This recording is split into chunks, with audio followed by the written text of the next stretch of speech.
So we are still here at Fan Expo. Final day, Tim. Final day. We've done it. We've made it. We've survived. And we're about to sit down and chat with one of the gentlemen from Vikings, Clive Standen. And let's just get this out of the way because we work in Gentlemen and Vikings don't necessarily go together, though. I just want to you don't know. put that out there. But we work in a warehouse for the most part, and this show gets talked about on a weekly basis. So it's kind of cool to be sitting across from Rollo. Clive Standen, welcome to the show. Thanks for having me. Now, I mean, we're going into season 5, right? I mean, it's a little show that was felt like a little show starting on the History Channel. The History Channel has now turned into this huge thing. What are your thoughts on that? How does that happen? I don't know. Well, I think some of it was organised by Michael Hirst. I didn't even realise at the time because the Vikings started off very small as well. There was just a bunch of Vikings who wanted to go west, and they heard this rumour about this being this other land. And then as season 2 happens, it starts to be Ragnar becomes the king of Sweden, and then in season 3 it's the kind of start of the golden age of the Vikings. So the actual show just gets bigger and bigger and bigger because the Vikings ended up getting bigger and bigger and bigger. The world never saw them coming. But on the other aspect of it, we were just filming season 1. I remember the time I was in the back of a minibus with Gustav Skarsgård, and I think episode 3 had just come in, and we were like, these scripts are really good. These are really strong. And it was also, as an actor, you're getting to play characters where there is no real rules. One, as Vikings, there's very little documentation written down about them, so therefore you've got free reign. But also, just being a pagan, going over to England, surrounded by Christians. At that time, they had a massive rule book, the Bible. They had all this etiquette. They had and as an actor, if you're playing one of those characters, you have to build your character within the realms of that society. Whereas the pagans had no rules, so and they had an entirely different language. Yeah. So it was so much fun in the season 1 to just suddenly go, I can do whatever I want to you. You know, you're in the middle of your speech. I'll just start playing with your cross. I'll just grab your face and rip your teeth out, or whatever you wanted to do. It just got crazy. But I remember that conversation with me and Gustav, and we were just going, this is a special show.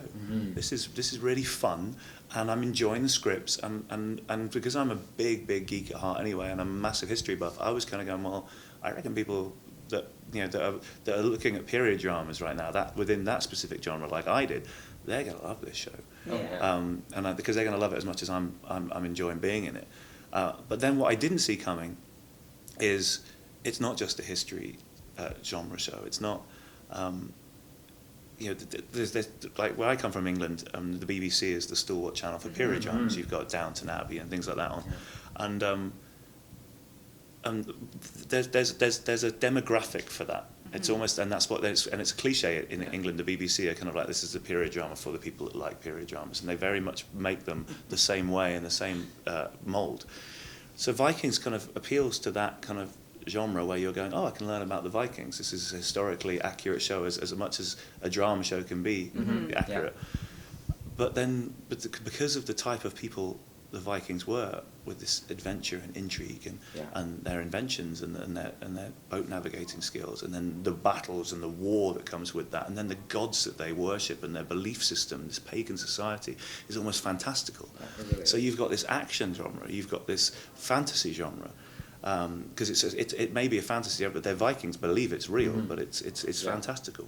So then you're kind of crossing all these different demographics, and then people are kind of that would usually be sitting in on a Sunday night to watch Downton Abbey or the White Queen or whatever, are kind of going, well, I'm like, and then there's other people going, wow, do you see Vikings? You see that battle scene, and then there's a lot of a younger demographic that we kind of caught up in it as well. Maybe because of the trend for shows like Game of Thrones and things. So this is not the imagination of one man. This is not a novel. This is not a fictional novel. This is his history. It may be Michael Hirst who's writing it, but this is source material from all sorts of historians and all sorts of history books. And I love that you just reminded me of the whole fact of all the different languages, because how that's done in the show, the transition from Nordic, I guess we'll call it, to using English in the scene. I love all that, and then you've got the Latin, and it's just brilliant, and the combination of the religions and the way the politics come in there. Because when I first started, I junkied like seasons 1 and 2 just back to back, and I'm like, okay, this is good, and then the politics get deeper and deeper. And then I just love how Rollo's characters started. Honestly, I thought you were a dick to start with. I did. You were. But your characters become so layered. Yeah. And what's that like is playing that on screen?